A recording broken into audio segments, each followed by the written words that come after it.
माननीय मंत्रियों, माननीय अध्यक्ष महोदय पधार रही है।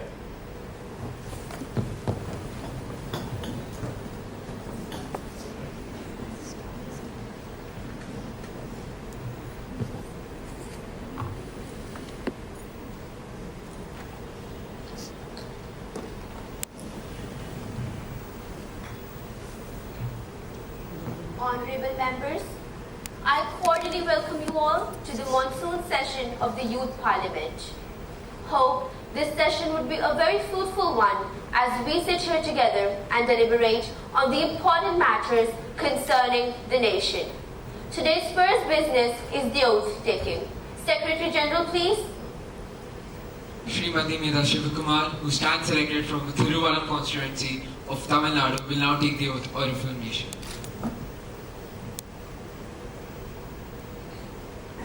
Madam, would you like to take the oath or affirmation? Oath. In which language would you like to take the oath? Tamil.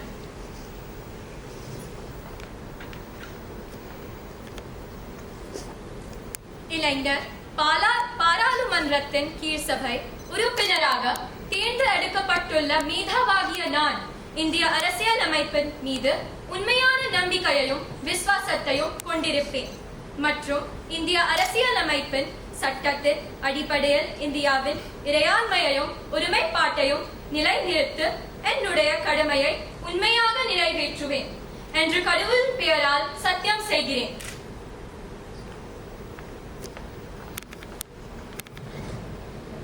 Anita Makkar, who stands elected from the Hisar constituency of Haryana, will now take the oath or affirmation.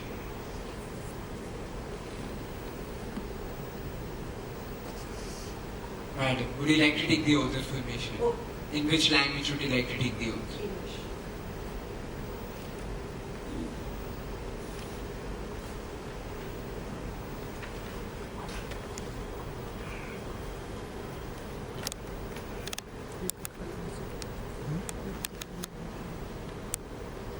I, Anita Makkar, have been elected a member of the lower house of the Youth Parliament. Do swear in the name of God that I will bear truth, faith and allegiance to the Constitution of India, as by law established, that I will uphold the sovereignty and integrity of India, that I will faithfully discharge the duty upon which I am about to enter.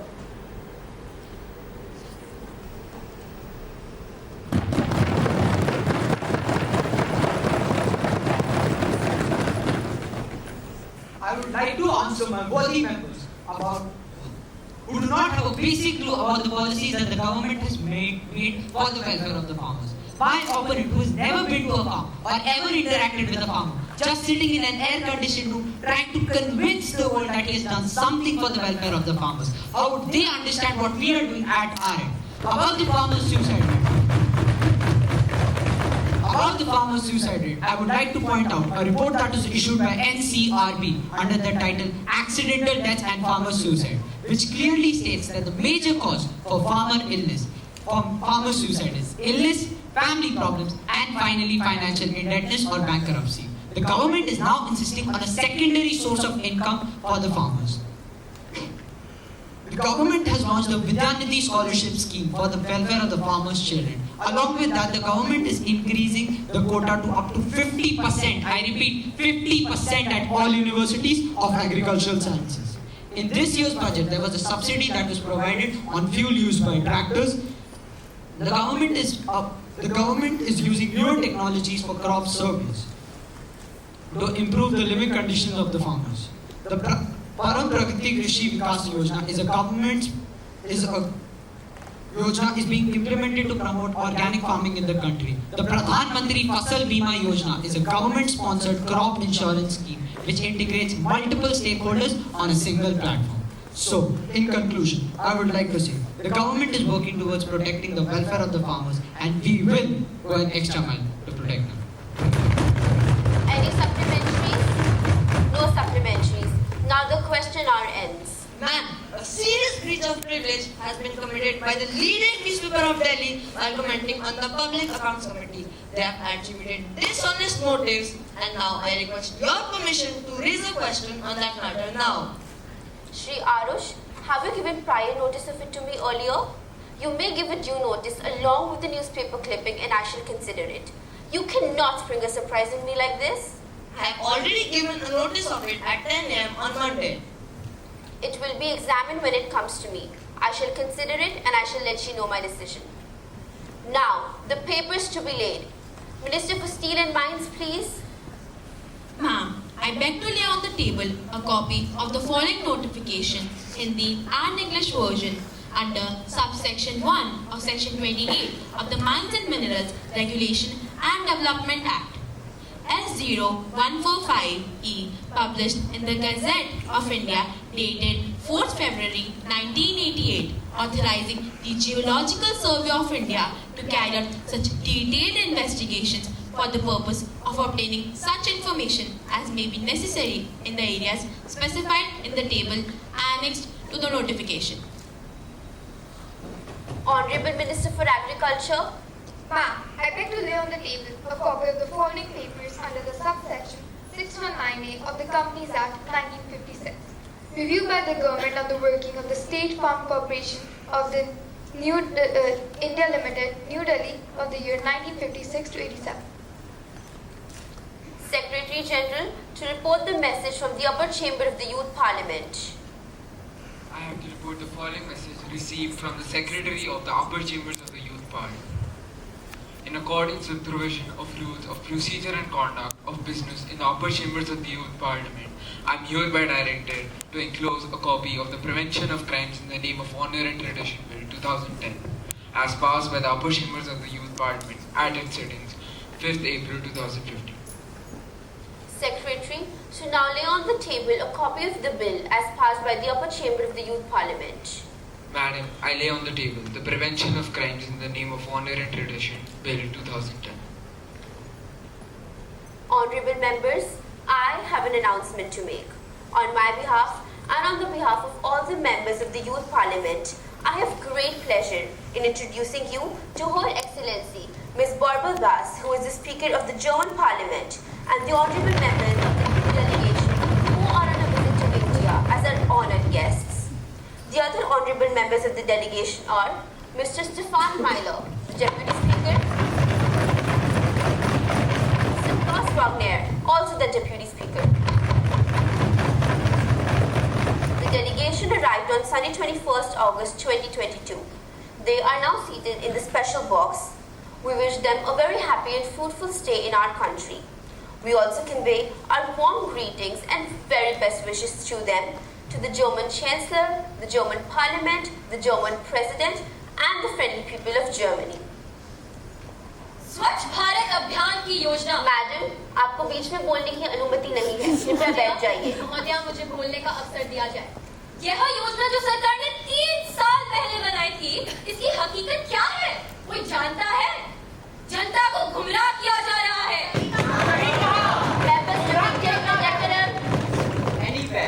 Member, please be seated. We notice piles of garbage scattered throughout the entire country. The basic hygiene, which is a fundamental right of each and every citizen and should be guaranteed, is being violated. And this is a failure of the schemes of the government. कृपया बैठ जाइए। अध्यक्ष महोदय, मुझे बोलने का अवसर दें। इस मुसीबत की वजह से सड़कों पर ट्रैफिक ब्लॉकेज, गड्ढों की वजह से गाड़ियां सड़क पर रुक जाती है, जिससे कि सभी को असुविधा का सामना करना पड़ता है। मेरे हिसाब से शहरी प्रयास मंत्रालय जो भी कदम उठा रही है, वो सारे के सारे बेकार है और हमें हर साल इन मुसीबतों को झेलना पड़ता है। Member, you have not been given the permission to speak. ये पॉइंट रखने का समय दिया जाए। बारिश की दो बूंदें गिरते ही रोडों पर बाढ़ आ जाती है और दिनों दिन पानी खड़ा रहता है। उसकी वजह से बीमारियां जैसे चिकनगुनिया, जीका वायरस, मलेरिया फैल रहे हैं। क्या कर रही है सरकार? मुझे सभापति महोदया, मैं और मेरी पार्टी प्रधानमंत्री जी से आज ही ये उत्तर चाहते हैं। पिछले कितने वर्षों से हम स्वच्छ भारत का नारा सुन रहे हैं, लेकिन इसका कोई असर नहीं दिखता। प्रधानमंत्री जी, ऐसे झूठे वादों से पब्लिक को क्यों गुमराह कर रहे हो? इस सपने को साकार करने के लिए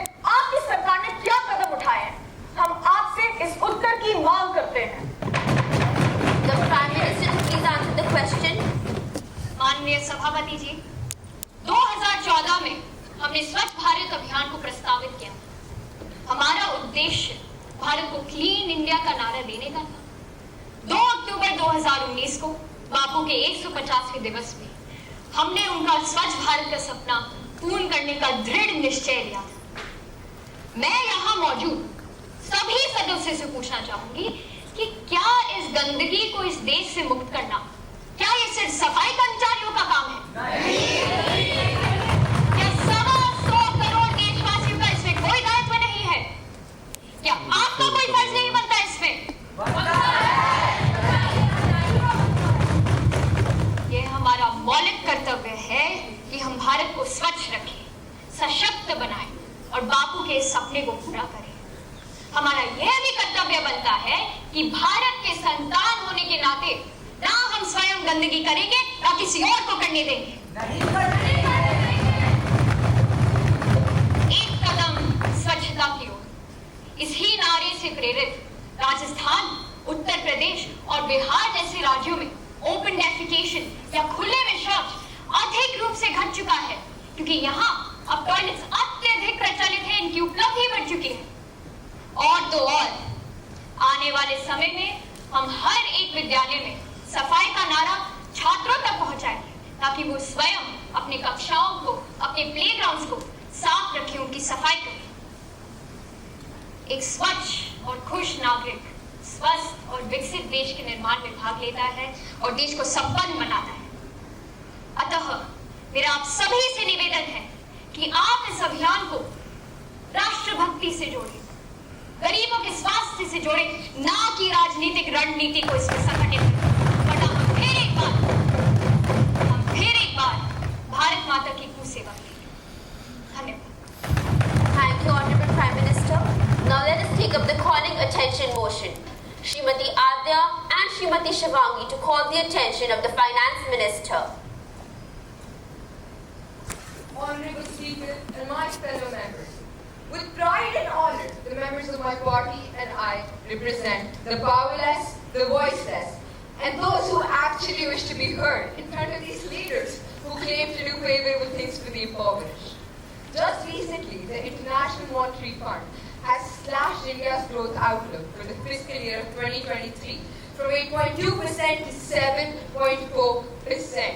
The IMF has contributed this decline to India's less favorable internal conditions and more rapid policy tightening. Hence, would the Minister of Finance be pleased to answer what measures have you so effectively introduced to help this? What do you actually plan on doing if your goal is to just make India a developed nation? Are you sure your policies are even benefiting the people of India? Thank you. Finance Minister, please reply. The Indian government recognizes the issue of raging inflation in the country.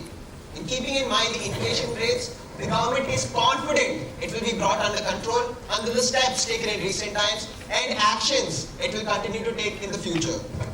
Let's talk about fuel prices. Our government undertook an excise cut of 8 rupees and 6 rupees per litre respectively for petrol and diesel. Additionally, a subsidy of 200 rupees per cylinder was granted to households under the Pradhan Mantri Ujjwala Yojana, which will benefit 9 crore households. The customs duty on import of raw materials, notably for the iron industry, were waived off as a remedy to the increase in cost of domestic production.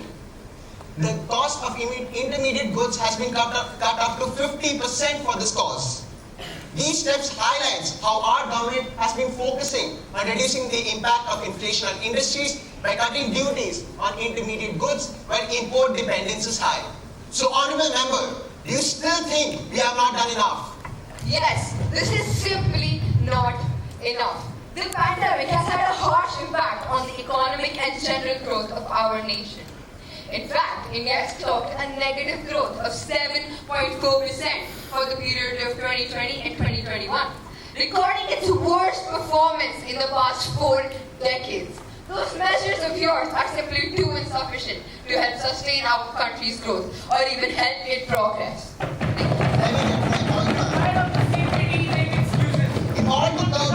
Members to please remain silent. In order to curb the issue of soaring wheat prices and inflation, the government put into effect a ban on the export of wheat from 13th May 2022. This aims to ensure food security for the economically weaker sections of the Indian society.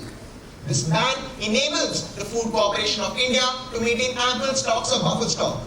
This will mute the food inflation crisis in the country and stabilize the market. We are providing an additional 1.1 lakh crore of fertilizer subsidy to our farmers. And we are also considering spending another 2 lakh crore rupees to combat inflation. And if you don't believe me, believe this. According to a Bloomberg survey of economists, India has a zero probability of slipping into recession. And that, man, is because of what our government has done.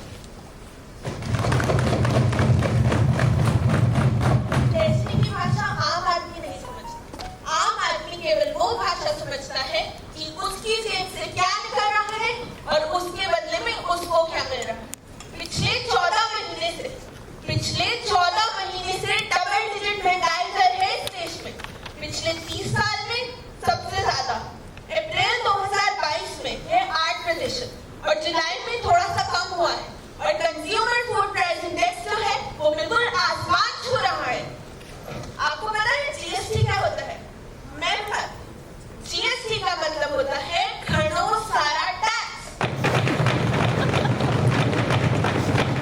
सरकार ने daily needs की चीजों पर जैसे कि आटे के ऊपर, पनीर के ऊपर, दही के ऊपर जीएसटी लगा दिया। यहाँ तक कि पेंसिल और शार्पनर जैसे बच्चों की दैनिक आवश्यकता वाली चीजों पर भी जीएसटी लगा दिया। सरकार ने अपना बजट तो ठीक कर दिया होगा, किंतु इस देश की 25 करोड़ गृहस्थियों का बजट बिगाड़ दिया है। इसका प्रभाव उच्च वर्ग के लोगों पर नहीं पड़ेगा। निम्न स्तर के लोगों के लिए सरकार ने प्रधानमंत्री उज्ज्वला योजना जैसी अनेक योजनाएं प्रदान की, परंतु मैं ये जानना चाहती हूँ कि हमारे वित्त मंत्री एवं उनकी सरकार ने क्या कदम उठाए हैं जो आम आदमी को निजात दे पाए इस बढ़ती महंगाई से। बताइए। Finance Minister to please reply. ये प्रश्न सुन के लगता है कि मुझे आपसे पूछना पड़ेगा कि जीएसटी क्या है? Goods and Services Tax. The effects of GST are multifold and helps the government increase its revenue and hence its budget. I hope the opposition understands how big a role our government plays in providing social welfare to our people. अगर budget नहीं है तो कौन करेगा? आप करोगे? The very reason we are able to carry out excise cuts and waive of custom duties is because of our income from GST. Last month, our revenue from GST totaled how much? 1.49 lakh crore rupees. Our Make in India campaign also gets a major boost as our locally produced goods will not only be more competitive in the national market but international market as well. GST reduces the cost of production of goods and services within our country. GST also increases taxpayer compliance. Our ranking in Ease of Doing Business Index has increased because of GST. Remember that GST contributes 2% of our GDP. It's a shame how ill-educated our opposition is on what the good doings of GST are. GST was created for the purpose of one nation, one tax, one market. As for our middle-class population, we have introduced several schemes to help them. Mudra Yojana, Udaan, and Ayushman Bharat. We have increased seats in government colleges. Under the Udaan scheme, we have made it possible for the middle class to fly for just 2,500 rupees. Today, there are more people flying aeroplanes than there are people using AC coaches in railways. Schemes like the Ayushman Bharat, they seem to benefit the economically weaker sections of the Indian society upon first glance, but it also benefits the middle class people to a great extent as well. Now, I request the Honourable Minister of Law to please introduce the bill. Honourable Speaker, ma'am, I request to move to the leave to further introduce the Motor Vehicles Act. Now, the question is that the leave be granted to introduce the bill further to amend. Those who are in the favour will say aye. Aye. Those who are against it will say no. No. I think the ayes have it, the ayes have it, the ayes have it. The leave is now granted. Madam, I introduce the bill. Now, the House will take up in consideration of the bill, National Education Policy 2020. Minister for Education, please. Honorable Speaker, I request to move an amendment to the bill, National Education Policy 2020, to ban dummy schools across the country and strengthen our current education system. As said by former President and philosopher Sarvapalli Radhakrishnan, the end product of education should be a free, creative man who can battle against historic circumstances and adversities of nature. Dear Madam, I am sure the respected members present here today, as well as the students and parents of our country, are well aware of the concept of dummy schools. Since, as we know, the youth of our country has been pressurized since several years to ace their higher studies and competitive examinations to get accepted into prestigious colleges. To ease this pressure, parents often enroll their children in dummy schools, wherein it is not mandatory to attend classes, giving the child ample of time to prepare for his or her respective competitive examination. But let me ask you a simple question. Can books and the knowledge gained from them solely teach a child enough to allow them to achieve success in life? No. I believe not. And I strongly believe that dummy schools are unable to teach a child how to endure the difficult obstacles they could face in life. And the reasons for my claim are as follows. Firstly, dummy schools promote book-based knowledge and not any necessary skills such as communication, social, verbal, team working or leadership skills. It can be said that such schools have only one purpose and one purpose only, and that is to encourage our youth to participate in an endless rat race. Moreover, children in such schools often become victims to bullying, to peer pressure and intense anxiety. I would like to ask my fellow parliamentarians one last question. How do we expect the children who will work towards the growth of our country to be under such burdens which could take a toll on their mental and social well-being? Hence, the clauses mentioned in the said bill do not entirely focus on banning dummy schools, but pay equal attention to the academic stress faced by children currently. Some of the important provisions of the bill are as follows. Number 1, giving weightage to grade 12 marks by 40%. Number 2, solving the problems of students at school levels and introducing extra classes. Number 3, school staff and teachers be made more competent through organized programs and projects. Number 4, biometric attendance is the need of the hour and is to be implemented immediately, along with surprise visits to be made by board officials in schools nationwide. Number 5, closing all coaching centers during school hours and banning dummy schools across the country. Number 6, a 24-hour helpline will be launched to essentially guide students at all hours. And lastly, improving the teaching standards in schools throughout the country. With these words, I now move that the amendments be taken into consideration. Thank you, ma'am, and respected members. Honorable Minister, I am confident that all the members of the House, irrespective of the party affiliation, will welcome the bill wholeheartedly, and I now move that the bill be taken into consideration. Motion moved that the bill to amend the National Education Policy 2020 and for matters connected therewith to or incidental to be taken into consideration. Srimati Sara. हम सब जानते हैं कि अपने बच्चे को एक CBSE school में डालना केवल बहुकार्यान्वयन अर्थात मल्टीटास्किंग तक सीमित नहीं है। अपने बच्चे को एक सीबीएसई विद्यालय में डालना एक सिक्के के दो पहलू हैं। एक तरफ तो दोस्तों और रिश्तेदारों को ये दिखाई पड़ता है कि एक सामान्य सीबीएसई विद्यालय में पढ़ने वाला विद्यार्थी संयमित हो गया है, पर केवल वह विद्यार्थी ही जानता है कि हर घड़ी उसके दिमाग में कितना मानसिक तनाव मौजूद है। आप ये स्टैटिस्टिक्स जानकर हिल जाएंगे कि हर दिन 31 बच्चे एग्जाम और स्कूल द्वारा दिए गए प्रेशर की वजह से आत्महत्या करते हैं। नेशनल रिकॉर्ड्स क्राइम ब्यूरो के द्वारा दी गई जानकारी के तहत एक साल में 11,396 बच्चे आत्महत्या करते हैं। 11,396 बच्चे, और वो भी एक साल में। क्या आप जानते हैं इसकी वजह से भारत अपना कितना सुनहरा भविष्य खो देगा? इतना ही नहीं, इसके ऊपर से अगर 11वीं और 12वीं के बच्चों को अन्य कंपैरेटिव एग्जाम्स की कोचिंग लेनी हो तो ये उनके लिए कोई जहन्नुम से कम नहीं। जब 11th और 12th के बच्चे कंपैरेटिव एग्जाम्स की कोचिंग लेते हैं, उनके लिए स्कूल और कोचिंग का प्रेशर उठाना मुश्किल बन जाता है और मात्र कुछ ही ऐसे बच्चे होते हैं जो ये प्रेशर सही ढंग से उठा सकते हैं। लेकिन श्रीमती, सिर्फ इसलिए कि वह सही ढंग से चलते रहते हैं, इसका यह मतलब तो नहीं कि आसान है। सीबीएसई ने भी कोई कसर नहीं छोड़ी है। वह पूरी तरह से बच्चों पे प्रेशर डालने में तुला रहता है। सीबीएसई पेतु के मॉडल्स, असाइनमेंट्स, प्रोजेक्ट्स, मार्क्स के लालच पर देकर बच्चों को किस प्रकार अपनी जंजीरों में बांध लेता है। वैसे तो स्कूलों में इतना प्रेशर होना ही नहीं चाहिए कि बच्चों को डमी स्कूल्स का ऑप्शन लेना पड़े, पर फिर भी अगर वह ये करते हैं तो ये हक, ये भविष्य, ये आगे जाकर ऊपर उठने का सपना उनसे ले लिया जाता है। तो क्या अभी भी आपको लगता है कि डमी स्कूल्स बैन कर आपके, हमारे और पूरे भारत के बच्चों के भविष्य के साथ खिलवाड़ करना सही है?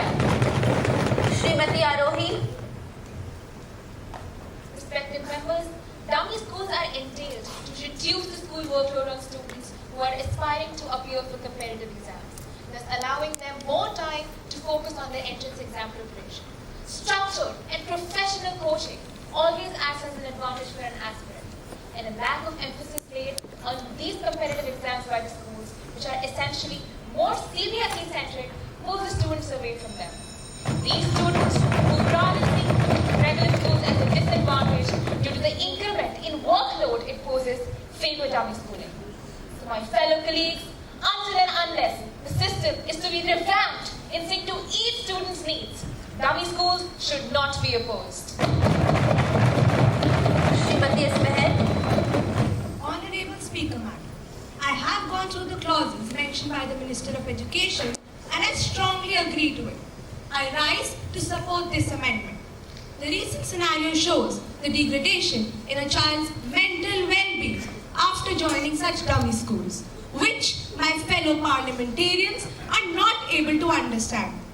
An IIT Delhi professor who has been teaching for the last 2 decades underlines this reality and states that students coming to them after 2 to 3 years of preparation in such schools do not know how to behave socially. They are cut off from the society, unaware of current affairs, and are in desperate need of the induction programs which would help them to reorient themselves into the society and the institute. This skill gap haunts them even after they graduate. The records and the surveys conducted in 2019 show that 80% of the engineers are not fit for any job in the knowledge sector, and only 2.5% of them possess the technical skills in artificial intelligence that this field requires. The skill gap between what they learn and what is required from them in their workspaces make them highly unemployable. Students cracking excessive competitional exams do not come from dummy schools. They attend the regular CBSE schools. And this is not my own viewpoint. It is what the records state. So, my fellow parliamentarians, I would like to ask you, do you want the youth, such youth under immense pressure to lead the country forward? Qualities such as time management and multitasking, traits like handling and knowing one's emotions are all neglected when the child is forced to make his whole life about studies. While we oppose the continuation of such dummy schools, we also care about the mental well-being of a person, which are shed light on in the clauses mentioned by the Minister of Education. So, Madam Speaker, I hope you take them into consideration. Thank you. Shrimati Nishtha. Honorable Speaker, Madam, it is a well-known fact that the competition rates in our country, especially for NEET, JEE and IIT exams, are very high due to a large number of students participating. Students participating in these exams mostly feel overloaded with stress for not being able to balance hours of school homework with their projects, tuitions and preparations. School life hinders with the quality and preparation expected to crack these exams, and hence they take up the decision to join dummy schools. Shutting down these dummy dummy schools, from my perspective, is an insensitive approach to the problems our students face. You are shutting down all the opportunities of these students. All they are doing is overloading a child with more stress and more work. Why? Because school systems fail to hold importance in competitive exams. Dummy schools are a great opportunity for such students. And have they not helped so many of them crack these exams? All the problems our students face right now will still perceive even after you ban dummy schools. If a child is attending school and tuition and on top of that is having to do so much work, then where is the time left for that child to pursue his or her passion? And so I'm sorry, but I stand against this bill. Honored ma'am, undoubtedly, 11th and 12th grade are the most important years of your life. They shape how you think, the kind of person you want to become, your interests and hobbies, and most importantly, they are the fondest memories that you have. And it is infuriating to even think that dummy schools can be even compared to normal schools. Can they offer same interests, hobbies, and shed light to both future career paths? For that matter, can it be even called a school if it has no teachers, no students, no classes, no whatsoever? Now my opponent mentioned a point about how CBSE students commit suicide because of stress given to them. Well, it's my sad duty to inform you that 4 students, may I repeat, 4 students committed suicide in the dummy school hub of India, Kota, and which is last month only. And these students only focus on entrance exams and hence score lower than average marks in boards. With only 10% of dummy school students getting into prestigious colleges and universities, what are the rest 2.5 lakh students left with? Just destroyed futures, with the reason being you and dummy schools. And at last, ask yourself, which is more important, a few extra hours of studies or your mental health? Of our society. So please tell me, why is police violence towards minorities such a common occurrence? My fellow parliamentarians, I wish to bring the attention of the House to a shameful incident that took place just last week in this very city. Residents of a transgender shelter were brutalized by Delhi police. They faced physical and verbal violence. The police forced them out of the shelter at night and hurled slurs at them. The government says it considers transgender citizens equal to cisgender citizens. But when will we see this sentiment reflected in how the police interacts with transgender people? How does the government plan to ensure the transgender community feels safe around those touted as the protectors of society? Minister of Social Justice and Empowerment, please. Honourable Member, I understand the shock and the concern which has been caused by this incident. The government will certainly investigate in this matter and will punish the concerned officers for their wrongdoings. We are dedicated to ensuring the safety of all our citizens. Transgender people and the entire LGBTQ+ community as a whole are valued members of our society, and they deserve the same respect and protection as everyone else. I need to remind you that in 2018, the government expanded transgender rights by legally recognizing the third gender, giving essential rights to a community that has been deprived of them for decades. Yet I also acknowledge that a lot more work still needs to be done. In February of this year, the State Home Ministry of Tamil Nadu made an amendment to the Tamil Nadu Subordinate Police Officers Conduct Rules, which stated that, and I quote, "No police officer shall indulge in any act of harassment of a person belonging to the LGBTQ+ community and the people working for the welfare of this community." So to address this issue of police violence, we plan on expanding this rule throughout the nation. Moreover, we also plan on making sensitization issues so that the police officers are more aware on LGBTQ+ individuals. Any supplementaries? No supplementaries. Question number 102, Srimati Anya Jain. Street vendors, as we all know, are an integral part of the urban economies, and imagining our country without them would be detrimental for millions of people whose livelihoods depend on them. And even us, who live in the comforts of our AC house, enjoy the delicacies served by them, such as golgappas, chaat, nimbu pani, etc., etc. Have we ever realized the plight of standing through thick and thin in every circumstance just to make their ends meet? I don't think we can even comprehend this, and that is why, in spite of the Street Vendors Act of 2014 being passed by the Parliament, it's not implemented effectively. This causes them to be under a constant threat of eviction, and moreover, due to the pandemic, their conditions have further worsened. Will the Ministry of Housing and Urban Development be pleased to inform us that what steps has the government taken for the betterment and upliftment of these street vendors? Ministry of Urban Affairs, please. नमस्कार, मैं आप सभी को पहले ही बता दूं कि भारत सरकार और शहरी मामलों के मंत्रालय ने इस मामले में बहुत ठोस कदम उठाए हैं।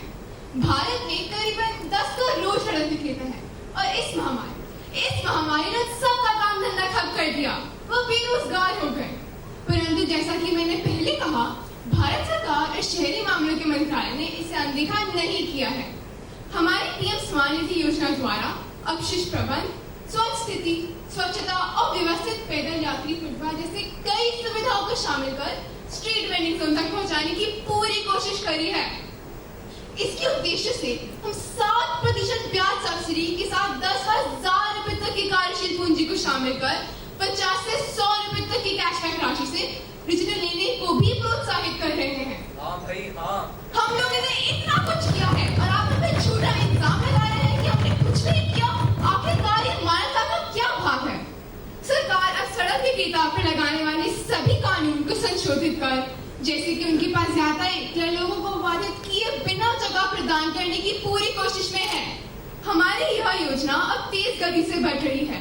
अब तक 25 लाख, मैं वापस दोहराती हूँ, 25 लाख सड़क विक्रेता कर्ज देने के लिए आगे आ चुकी हैं।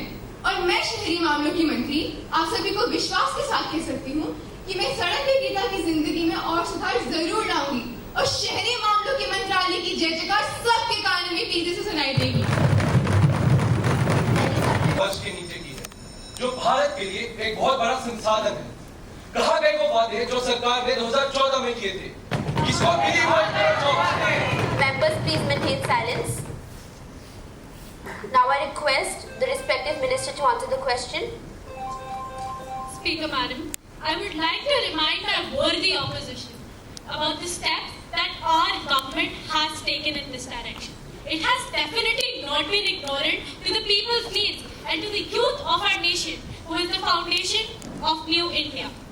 The Employees State Insurance Act, the ESIC, it is a part of the social security relief given to dependents of workers passing away due to COVID-19. Another important scheme is the Mahatma Gandhi National Rural Employment Guarantee Scheme. It ensures the security of livelihood in rural areas by providing more than 100 days of wage employment in a financial year to every household whose adult members volunteer to do unskilled manual work. The National Policy on Skill Development and Entrepreneurship and the Pradhan Mantri Kaushal Vikas Yojana and many more schemes, and the list further continues. As far as promises of 2014 are concerned, the schemes and policies I mentioned reinforce these promises and guarantee employment. Any substitute, please? Yes, Srimati Medha. Agnipath scheme के बारे में तो आप सभी ने सुना ही होगा। इसके अनुसार आर्मी में 4 साल काम करने के बाद सिर्फ 25% लोगों को परमानेंट जॉब मिलती है। और 75% लोगों के भविष्य का क्या, जिन्हें ना तो आर्मी में जॉब मिली और अब बाहर नौकरी के लिए नए सिरे से आरंभ करना होगा। बताइए। नासा में 10 में से 4 वैज्ञानिक भारतीय हैं। सोचिए, अगर ये लोग आज इसरो में होते तो आज इसरो नासा से आगे होता। क्यों लोग अपने देश को छोड़ के विदेश जा रहे हैं? क्यों लोगों का ब्रेन ड्रेन हो रहा है? इसमें सरकार की असफल योजनाओं का ही हाथ है। अंत में मैं महोदया से यह पूछना चाहती हूँ कि इन बेरोजगार युवाओं के भविष्य के विषय में सरकार की क्या योजना है? इनके परिवारों का उत्तरदायित्व कौन लेगा? कौन लेगा? श्रीमती मेधा, The prior notice for this question was not given to me, and now the respective minister will reply to you in written later. No more supplementaries, please. Question number 104, Shri Raghav. The Fit India initiative taken by your government strives to provide nutritional diets and physical activity to our young athletes. But is that enough? We need world-class sporting infrastructure for our athletes. Please enlighten us how you plan to achieve this. Minister for Sports, please. Honorable Speaker, Madam, the greatest power of a nation is not money, but the youth. In light of our nation's progressive achievements in the field of sports, I would have to limit my description as to how proud I am to be a citizen of such a nation. Our government, along with other government authorities, has been making policies, allocating funds, nurturing talents, and looking after the overall development of sports in our nation. Our government has taken the following initiatives. The Panchayat Yuva Krida or Khelo plan has been introduced to inculcate sporting culture at the grassroots level. Rupees 1,500 crores has been allocated in the 11th 5th year plan. A flagship project, Khelo India, focuses on the importance of sports in one's life and that a fit and a healthy individual is equal to a healthy society and a strong nation. A financial assistance of 6.28 lakhs has been allocated to each residential athlete training in their accredited academies as per the annual Khelo India scholarship scheme.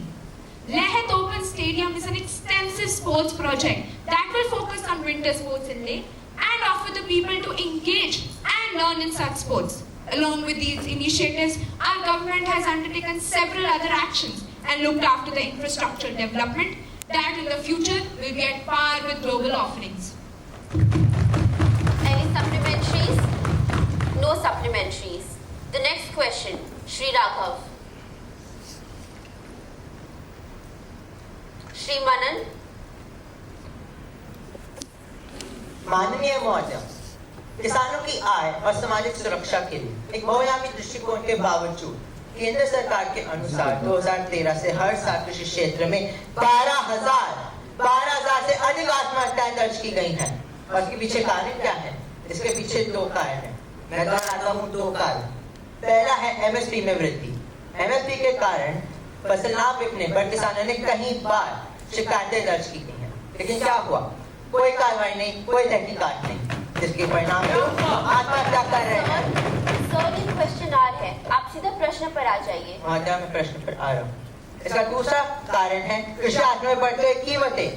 अगर रासायनिक लागत, कृषि उपकरणों की लागत और श्रम लागत में अगर बढ़ोतरी होगी तो किसान आत्महत्या करेगा ना। इसलिए किसानों के कल्याण का वादा करने वाली सरकार से मैं पूछना चाहता हूँ कि उन्होंने वास्तव में किसानों के लिए क्या किया है? Those who are against it will say no. I think the ayes have it, the ayes have it, the ayes have it. The motion is now adopted and clause 4 to 6 stands part of the bill. Minister for Education, please. I now move that the bill be passed. Motion moved that the bill be passed. Those who are in the favor of the bill will say aye. Aye. Those against the bill will say no. No. I think the ayes have it, the ayes have it, the ayes have it. The motion is now adopted. Now, the House will take up the private member resolution. Srimati Mahi, to please move the resolution. सभापति जी, मैं आपके माध्यम से प्रधानमंत्री जी को बधाई देना चाहूँगी कि उनके अथक प्रयासों से श्री द्रौपदी मुर्मू जी राष्ट्रपति मनोनीत हुए।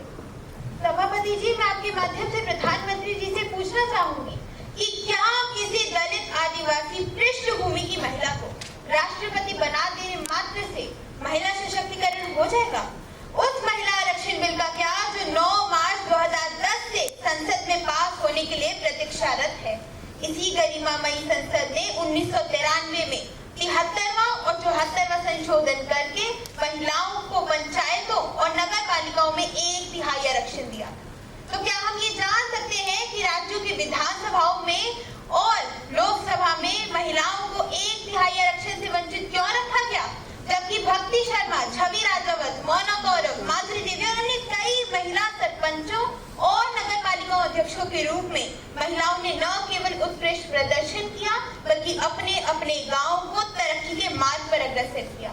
सभापति जी, मैं आपके माध्यम से प्रधानमंत्री जी से पूछना चाहती हूँ कि आपकी सरकार को 8 वर्ष हो गए हैं। क्या आपकी मंशा लोकसभा में आरक्षण बिल पास कराने की है, या आप भी पूर्व की सरकारों की तरह महिला आरक्षण बिल से मुंह मोड़ लेंगे? यदि आपकी मंशा महिलाओं को उनका अधिकार दिलाने की है, तो आपकी सरकार लोकसभा में आरक्षण कब ला रही है? सभापति जी से कहना चाहती हूँ कि सरकार आती जाती रहती है, प्रधानमंत्री आते जाते रहते हैं, परंतु इतिहास उन्हीं प्रधानमंत्रियों को याद रखता है जो ऐतिहासिक निर्णय लेने का सामर्थ्य रखते हैं। मैं आपसे अनुरोध करती हूँ कि देश की करोड़ों महिलाओं की आशा अनुरूप महिला आरक्षण बिल संसद में पास कराएं। यह आवश्यक के अतिरिक्त अनिवार्य, अपेक्षित और प्रतीक्षारत भी है।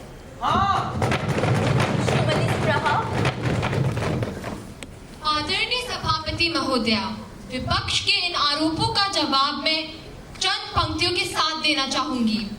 जब बिजली चमकती है तो आसमान बदल देती है, जब बिजली चमकती है आसमान बदल देती है, जब गरजती है नारी शक्ति तो इतिहास बदल देती है। कल्पना चावला, शिरीषा पाटला कब की अंतरिक्ष में पहुंच गई, कब की अंतरिक्ष में पहुंच गई। IMF की पहली महिला अर्थशास्त्री गीता गोपीनाथ बन गई। हाल ही में घटित राष्ट्रमंडल खेलों में महिलाएं पुरुष से आगे निकल चुकी हैं। आर्टिकल 14 तो आप सभी जानते ही होंगे। आर्टिकल 14 हमारे देश के नागरिकों में, चाहे वह किसी भी जाति, धर्म या लिंग के क्यों न हो, उनमें समानता का अधिकार प्रदान करती है। सुकन्या समृद्धि खाता, हर बालिका जिसकी आयु 10 वर्ष या उससे कम है, उसके उज्जवल भविष्य के एवं पढ़ाई की शुरुआत हमारी सरकार ने करी। बेटी बचाओ बेटी पढ़ाओ योजना को न सिर्फ हमारे प्यारे देशवासियों ने, अपितु संपूर्ण विश्व ने सराहा है। हमारी इन्हीं योजनाओं के कारण हमारी जनता जागरूक है और विपक्ष के स्टैटिस्टिक्स वाले आरोपों पर वह ये उत्तर देना चाहेगी। मैं आपको अपनी सरकार की एक गौरवमयी उपलब्धि बताना चाहती हूँ।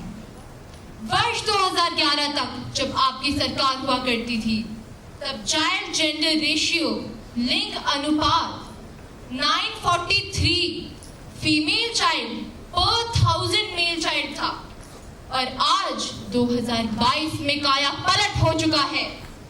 Child gender ratio 1020 female child on every 1000 male child है।